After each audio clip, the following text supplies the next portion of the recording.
Au nom du Père, du Fils et du Saint-Esprit, que la grâce, la miséricorde et la paix nous soient données de la part de Dieu le Père et de Jésus-Christ notre Seigneur. Amen. Amen.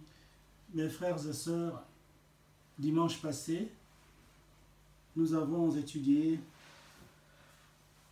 la gestion de la fatigue. Comment dominer, comment maîtriser, comment gérer la fatigue physique et spirituelle. Et nous avons évidemment fait référence à 3 cas. Le premier cas, des personnes qui gèrent la fatigue par des moyens humains, physiques. Quand ils sont fatigués parce qu'ils ont tellement galéré dans la vie, ça arrive malheureusement. Au lieu de chercher la solution vers Dieu, ils cherchent des solutions qu'on appelle des raccourcis vers Satan, par des mensonges, vols, escroqueries, détournement de fonds publics, prostitution. Il y en a qui vont chercher la solution dans des loges, la magie, etc. Et nous avons rappelé que c'est dangereux d'aller chercher la solution à Satan, parce que Satan, quand il donne l'argent, il achète ton âme pour te détruire d'abord physiquement, et après, il va détruire ton âme. Ça, c'est la mort spirituelle. Donc, Satan est tellement ingrat, donc il faut faire attention. Il ne faut pas aller chercher la solution à Satan. Il ne faut pas aller se prostituer pour solutionner ton problème. Non. Ça, c'est servir le diable. Et ça va te coûter très cher après. Avec toutes ces maladies qui existent actuellement. Donc ça, ce n'est pas la bonne manière de gérer la fatigue physique, spirituelle, mentale. Je suis fatigué de cette souffrance, alors je cherche une solution, n'importe quelle solution. Non. Un enfant de Dieu ne réfléchit pas de cette façon-là, ne raisonne pas de cette façon-là. Deuxième manière de gérer, on a dit qu'il y en a qui sont aidés par les frères et sœurs. Nous avons donné l'exemple de Moïse, qui devait soulever les mains en l'air pour qu'il gagne devant Amalek. Mais du matin au soir, personne ne peut résister comme ça avec les mains en l'air du matin au soir. À un certain moment, il était fatigué. Et quand ses bras se baissaient, les enfants d'Israël perdaient le combat contre les Amalek. Et quand les bras étaient en l'air, les mains étaient là, en haut, les enfants d'Israël étaient vainqueurs, étaient plus forts qu'Amalek. Du coup, Aaron et Our, qui étaient à côté de Moïse, ils ont compris que notre frère souffre. Nous devons l'aider. Alors ils ont pris une pierre pour qu'il se soigne, pour qu'il se mette assis. Et puis, Aaron a tenu un bras et Our a tenu l'autre. Et les mains, les bras de Moïse sont restés en l'air jusqu'au soir. Et les enfants d'Israël ont gagné le combat.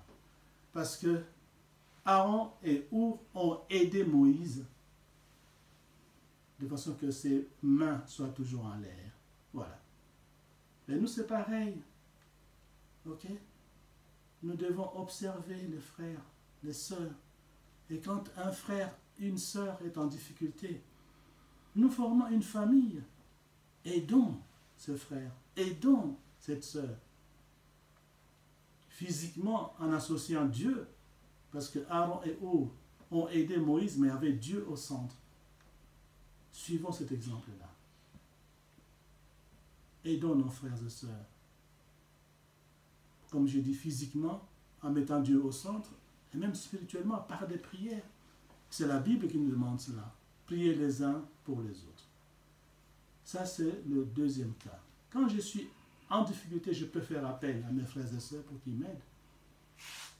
Et en même temps, j'observe, je regarde autour de moi s'il y a un frère ou une sœur qui a besoin d'aide. Et je l'aide. Dieu aime ça. Ça, c'est le deuxième cas. Troisième cas, mais c'est confier directement à l'Éternel lui-même. Devant une situation difficile, une maladie, n'importe quel professionnel ou n'importe quel problème, parce que Dieu est tout puissant. Il est capable de résoudre n'importe quel problème. Ne choisis pas. Expose-lui tout, directement lui-même. Ok? Parce qu'on a lu, lui ne se fatigue jamais. Alors, et demandons l'aide à celui qui ne se fatigue jamais. Un être humain peut être un jour, il va se fatiguer. Mais Dieu ne se fatigue jamais. Alors, ça c'est le troisième cas. Quand je suis fatigué d'une situation, j'ai pris depuis 5 ans, 10 ans, il n'y a toujours pas de réponse. Et souvent on dit à Dieu n'écoute pas, non. La Bible dit même dans le silence, il travaille. Mais il agit, il fait au moment où lui-même choisit. Donc pour que je ne me fatigue pas, mais je retourne à lui. Hein. Même si j'ai prié pendant 10 ans, je vais continuer à prier. Voilà. Parce qu'il est parfait, il ne ment pas. Hein?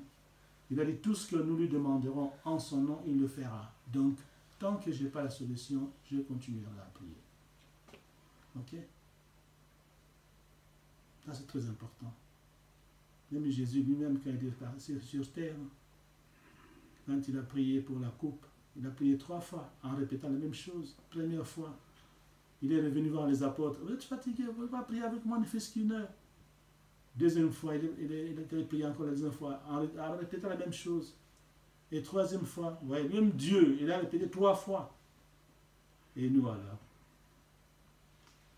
Donc il faut insister parfois. On a étudié les supplications. Parfois il faut qu'on bonde là. Qu'on supplie vraiment. Pleurer devant Dieu, dans la chambre.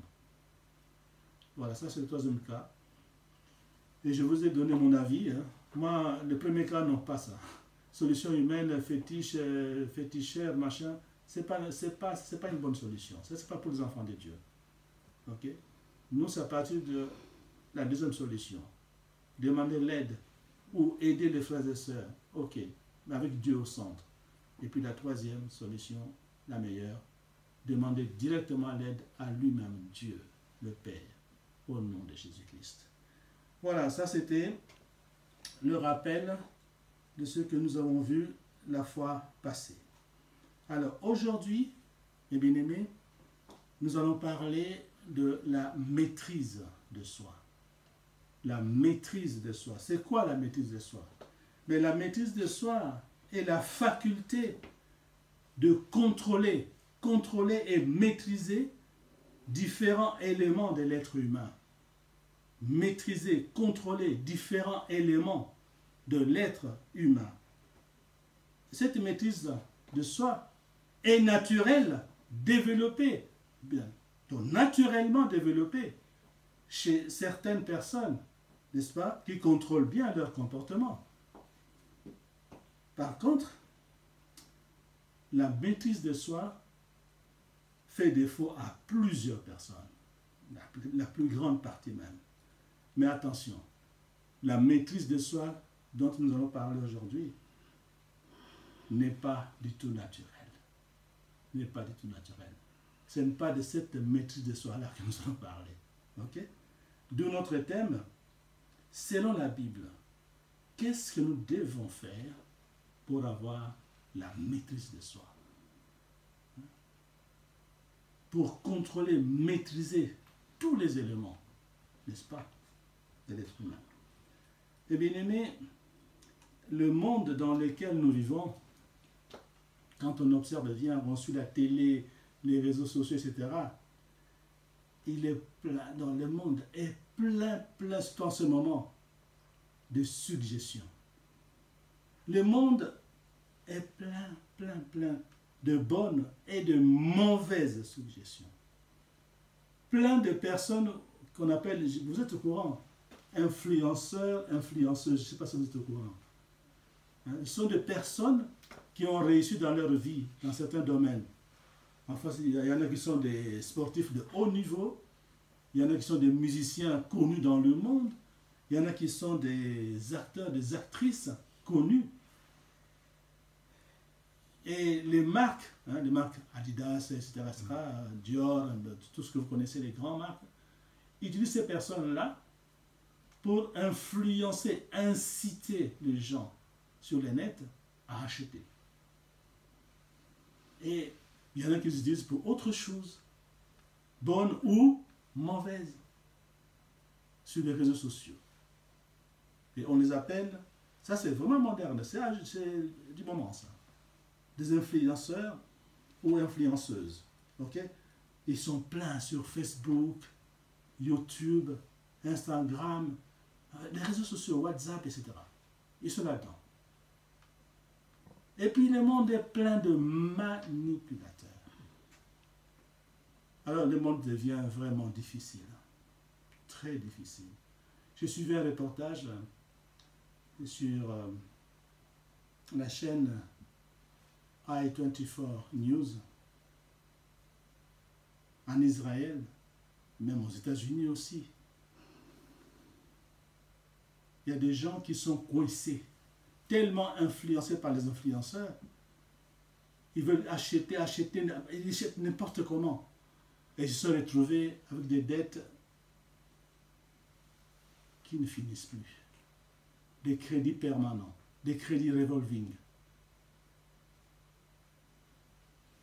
Ils n'arrivent plus à maîtriser leurs choix, leurs décisions.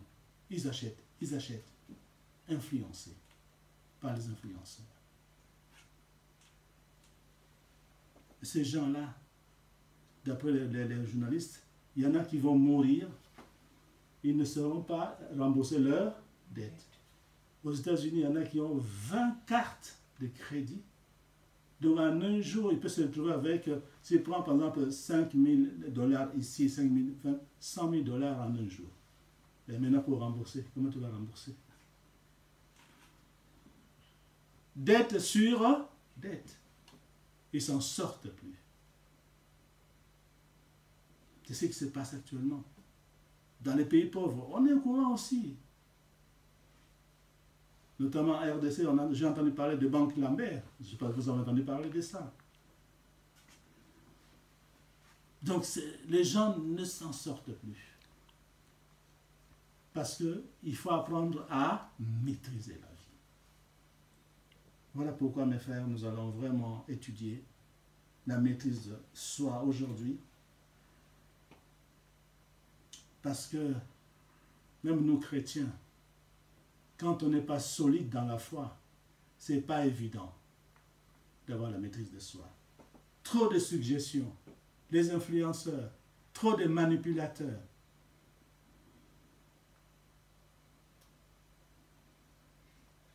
Alors, faisons attention parce que ça concerne tout le monde. Soyons prudents, ça concerne tout le monde. Les enfants, les jeunes, les adultes, les gouvernants. On voit les pays pauvres, les pays tiers, comment ils sont exploités. C'est les gouvernants ne maîtrisent pas certaines choses. Ils signent les contrats sans trop vérifier quoi, je ne sais pas moi quoi. Il suffit qu'on lui propose quelque chose pour lui. Il est prêt à vendre de son pays. Pas de maîtrise. Il est prêt à vendre de son pays. Pas de maîtrise. Ça concerne tout le monde. Les gouvernants, les gouvernés, les employeurs, les salariés, les hommes, les femmes. La maîtrise de soi, c'est très important. Pour assurer sa vie physique et spirituelle, la maîtrise de soi est importante. Voilà, une fois de plus, pourquoi nous allons parler de la maîtrise de soi. Nous commencerons par vous dire comment est une personne qui n'est pas maître d'elle-même, selon la Bible. Comment est une personne qui n'est pas maître de lui-même? La Bible va nous expliquer comment est cette personne-là. qui n'est pas maître d'elle-même. Et ensuite, nous répondrons à la question suivante. Selon la Bible, qu'est-ce que nous devons faire pour avoir la maîtrise de soi? Je vous invite déjà en avance de faire attention, de bien écouter ce qu'il faut faire pour avoir la maîtrise de soi. C'est très important dans la vie. Ça, nous le ferons en deuxième temps. Mais avant, la Bible va nous montrer comment est un homme qui n'est pas maître d'elle-même. Alors, nous allons commencer par donc, ce point-là. Comment est une personne qui n'est pas maître d'elle-même? Selon la Bible, c'est écrit dans Proverbes, au chapitre 25, verset 28. Comment est une personne qui n'est pas maître d'elle-même, selon la Bible? Comme ça, chacun va se comparer à ce que la Bible va dire. Ok? Comment est une personne qui n'est pas maître d'elle-même? Proverbe, chapitre 25, verset 28. Nous allons écouter la parole de Dieu. Comme une ville forcée et sans muraille, ainsi est l'homme qui n'est pas maître de lui-même. Merci. Comme une ville forcée et sans muraille. Donc, ce que nous venons de lire là, nous rappelle quoi? Nous rappelle la ville de Jéricho. Vous vous rappelez? La ville de Jéricho était vraiment fortifiée. Hein? Il y avait des murailles qui protégeaient le mur de Jéricho. Personne ne pouvait entrer, personne ne pouvait sortir. Mais quand les enfants d'Israël, conduits par Josué qui a remplacé Moïse, on connaît l'histoire, sont arrivés sur les plaines, n'est-ce pas, de Jéricho, là. Un jour, Jésus est sorti, il lève les yeux, il voit un gars là vraiment extraordinaire, avec le paix à la main. Il demande au gars, au monsieur, mais tu es pour nous ou tu es un de nos ennemis? Il dit non, je suis l'ange de l'Éternel. Et Josué, comme nous faisons tous les dimanches, il s'est prosterné. Il dit, mais qu'est-ce que tu me veux? Qu'est-ce que mon Seigneur veut que son serviteur fasse? Il lui dit, enlève tes chaussures là. Parce que là où tu es, c'est une terre sainte. Ouais. Et après, il est parti. Et après, le Seigneur, qu'est-ce qu'il a dit à Josué? Prépare tes hommes. Ok?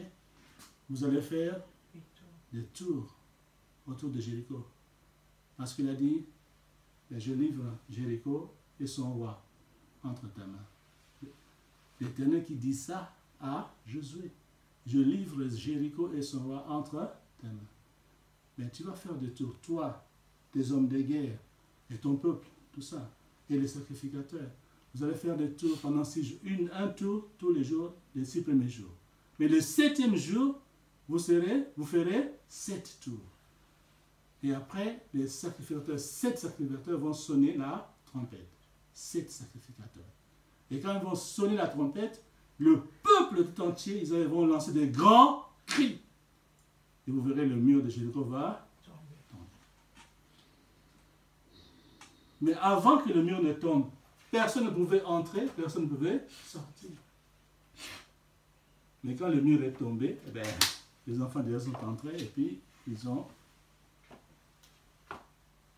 battu, bien sûr, avec l'aide de Dieu, le roi de Jéricho, etc. Parce que le mur était tombé. Alors le texte nous dit, un homme qui n'a pas de maîtrise, c'est comme une ville, comme Jéricho qu'on vient de décrire, qui est forcée, le mur est tombé, plus de murailles, n'importe qui peut rentrer.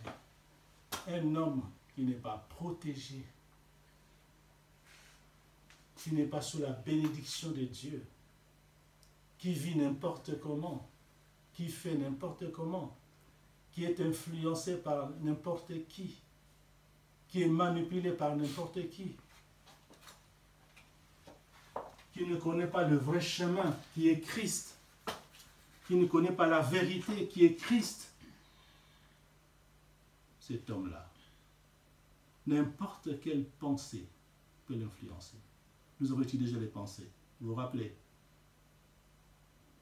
Et n'importe quel mauvais esprit peut rentrer dans le cœur de cette personne. Et quand un mauvais esprit entre dans le cœur de la personne, qu'est-ce qu'il fait? Toujours la destruction. Il fait semblant de donner un petit plaisir, c'est une impudicité, un petit plaisir, après c'est la misère, la maladie, c'est la mort. Toujours l'impossibilité. Parce que son cœur, son monde n'est pas protégé par Dieu. Il est influencé quand Satan vient tenter la personne. Comme il n'a pas de référence biblique, il peut être facilement séduit par Satan. Pas de protection. Il n'y a rien qui le protège contre Satan. Une ville sans miraille. C'est ça, une personne. Les influenceurs, je le vois, nous le vivons. Ils sont là. Un footballeur, je ne vais pas citer, de haut niveau, dès qu'il met une veste, tous les jeunes qui, entre guillemets, l'adorent, vont acheter cette veste. Il ne se pose même pas la question, mais lui, ce joueur-là, ce footballeur, il gagne combien? Des millions. Et toi, tu gagnes combien? Mais ils veulent s'habiller comme lui. C'est ça les influenceurs, le rôle des influenceurs. Le marketing. Et ces personnes, ils achètent des baskets, des vestes, nous les vivons, c'est moderne. Hein? La maîtrise de soi. Ils n'arrivent plus à maîtriser, à se contrôler. Ils achètent des blousons de marque, de Nike, de machin, tout ça, etc. Nous les vivons actuellement. Mais les gens ne se rendent pas compte. Alors que ces lobbies-là, ils ont mis en place des influenceurs.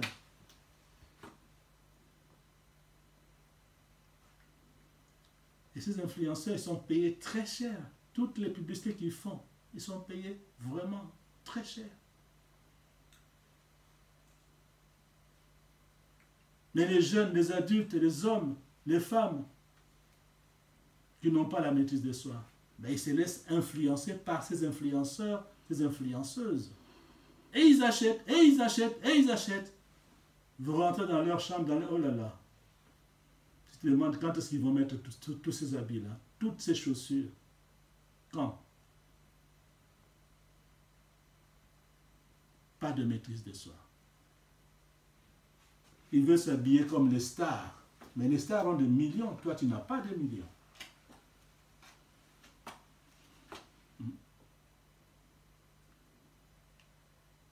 La maîtrise de soi. Une ville qui n'a plus de murailles. Il n'est plus protégé. N'importe qui peut entrer et peut détruire. Alors, il faut faire attention. Faire attention. Ça, c'est pour une personne qui n'a pas la maîtrise de soi. Là, je donne un petit exemple, parce que le temps nous est 30 minutes, c'est pas beaucoup, mais vous avez compris.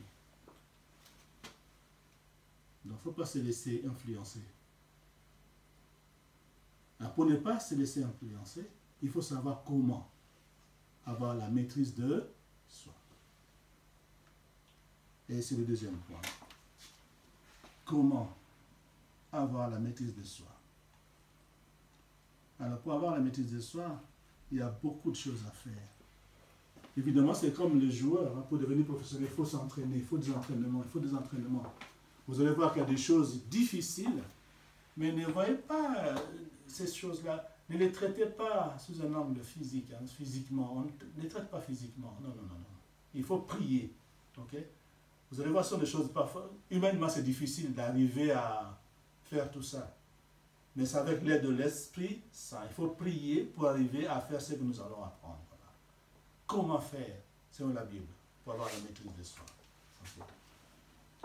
Alors, pour avoir la maîtrise de soi, la Bible nous dit dans 1 Thessaloniciens 4, versets 3 à 7. Nous allons écouter la parole. Nous allons écouter ce que la Bible nous dit pour avoir la maîtrise de soi. 1 Thessaloniciens, nous allons lire deux textes. Le premier, c'est 1 Thessaloniciens, chapitre 4, versets 3 à 7. Nous écoutons la parole de Dieu. Ce que Dieu veut. Voilà. Ce que Dieu veut. Veut de qui? De nous, croyants. Comment il veut que nous soyons? Ok? Qu'est-ce qu'il veut? C'est votre sanctification. C'est votre sanctification. C'est très important. Ok? Dieu veut notre sanctification. C'est quoi la sanctification? C'est le fait de rechercher la sainteté. Donc, nous devons sacrifier la chair. Ok? Tous les besoins physiques là inutiles, superflus. Tu vas acheter 20 chaussures, 50 chaussures. Mais c'est quoi ça? Ok? Il faut aller à l'essentiel. Nous, c'est le comportement, la sanctification. Rechercher la sainteté. Mon souci, je recherche la sainteté et parvenir à cela. Bien sûr, avec l'aide de Dieu. Continue, ma soeur.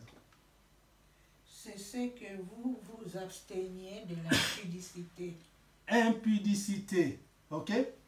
Parce que il y a beaucoup d'influence là-dessus. Les gens n'arrivent pas à se maîtriser. Pourquoi? Parce que ils sont attirés par l'impudicité. Tout ce qui est obscène, tout ce qui est impur, tout ce qui est fornication, les besoins de la chair. Ok?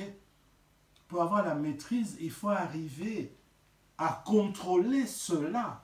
Un enfant de Dieu ne doit plus être attiré par l'impudicité, la fornication. Il faut maîtriser cela. C'est ce que Dieu veut. Pas d'impudicité. Même si tu es devant une belle fille, dis-toi, pas d'impudicité. Tu es devant un beau jeune homme qui n'est pas ton mari, dis-toi dans le cœur, pas d'impudicité. Il faut contrôler, il faut te maîtriser. Si tu es une fille, même si la personne te provoque, c'est à toi de résister. Le ciel, c'est ça, c'est un combat, il faut résister. Ok? C'est ce que Dieu veut, résister à l'impudicité. Il ne faut pas se laisser faire. Quelles que soient les propositions, même l'argent qu'on te donne, il faut refuser. Parce que c'est de l'impudicité. Ok. Oui? C'est que chacun de vous sache posséder son corps dans la sainteté et l'honnêteté. Posséder le corps, c'est contrôler le corps. Ok? C'est ça, posséder, avoir du pouvoir sur son corps. Dans quoi? Dans la sainteté et l'honnêteté. L'honnêteté. Ok? C'est tout. Il ne faut pas que le corps te dirige. Pour avoir la maîtrise de soi, il faut sacrifier le corps, la chair.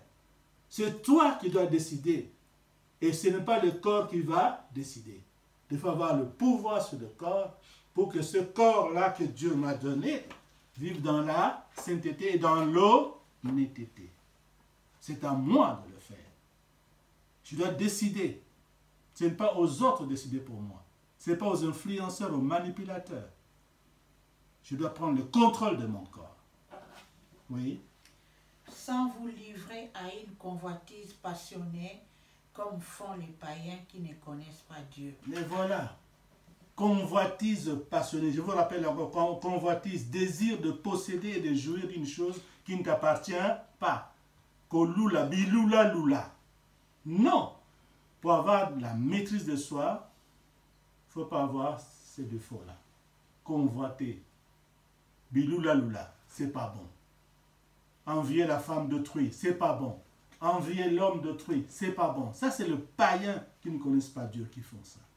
Mais un vrai chrétien ne fait jamais des choses comme ça. Il ne convoite pas. Oui. C'est que personne n'use envers son frère de fraude et de cupidité dans les affaires, parce que le Seigneur tire vengeance de toutes ces choses, comme nous vous l'avons déjà dit et attesté. C'est très important ça. Hein? En Lingala, comment on dit ça? Koshina. Oh, c'est monnaie courante maintenant. Hein? Monnaie courante. De fraude. Ok? Répète encore ça, ma soeur. C'est très important. C'est que personne n'use envers son frère. Que personne n'use envers son frère. Quoi? De fraude et de cupidité dans les affaires. Fraude et cupidité dans les affaires. Le kosambon. Mentir. Pour frauder. Koyiba mbonga moninga. Oya moneli passe. Koshina moninga. C'est pas bon. Dieu n'aime pas ça. Et surtout en bas, il dit, qu'est-ce que... Allez-y, ma soeur. Parce que le Seigneur tire vengeance. Tire vengeance. Yozo shinaka moninga. Mais Nzambe a tiré vengeance pour nous. Faut pas rigoler avec ça. Il faut maîtriser le kuta. Il faut éviter le kuta. Il faut éviter la fraude, la cupidité, le kosambongo. Il y a trop. Jusqu'au kosa moninga, kosa ndeko na yo. J'ai appris, il y en a qui mentent même pour leurs frères, leurs parents. Mais il y a des choses incroyables à cause de la cupidité, le kosa mbongo. N'oubliez pas ce que la sœur vient de lire. L'Éternel tire vengeance. Bambongo oyo bozo ko yibaka bandeko na bino bozo kosaka makambo ebele ebele pona ko shina bandeko. Le Seigneur tirera vengeance. C'est écrit dans la Bible. Alors si tu es croyant, fais attention à ça. Fais attention à ça. Il faut maîtriser. Il faut maîtriser les choses. Il faut se contrôler. Il faut se rappeler que voler, c'est pas bien. Frauder, c'est pas bien. La cupidité, c'est pas bon. Il faut se rappeler de ça. Alors il faut résister. C'est ça la maîtrise de soi. Résister à la cupidité, résister à la fraude, résister aux mensonges. C'est ça la maîtrise de soi. Oui, on continue, ma soeur. Car Dieu ne nous a pas appelés à l'impureté, mais à la sanctification. Merci. Voilà. Dieu ne nous a pas appelés à l'impurité, mais à la sanctification. Ok? Voilà. Alors, il faut comprendre ça. C'est